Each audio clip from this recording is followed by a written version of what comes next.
கோலி talk Kollywood news. ஜனவரி 5 விஜய் அட்லி படம் தொடங்குது. ராஜாராணி படத்தோட ஹிட்டுக்கு அப்புறம் விஜய்க்காக 2 வருஷங்களுக்கு மேல காத்திருந்தாரு அட்லி. பின்னாடி தெரி படத்தை இயக்குனாரு. முதல் படம் எப்படி மௌனராகம் பாணியில இருக்கிறதா விமர்சிக்கப்பட்டதோ அதே மாதிரி தெரி படமும் சத்ரியன் மாதிரி இருக்கிறதா சொல்லப்பட்டது.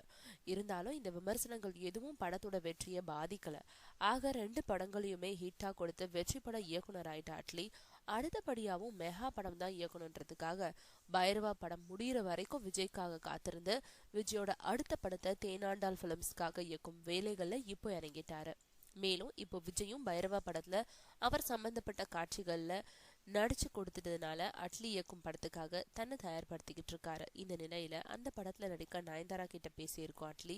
இன்னொரு நாயகிக்காக சில நடிகைகள் கிட்ட பேசிட்டு இருக்காரு. அதோடு அடுத்த ஆண்டு ஜனவரி மாதம் 5ஆம் தேதிக்கு பிறகு படப்பிடிப்புக்கு போகவும் ஆலோசிச்சுக்கிட்டு இருக்காரு அட்லி.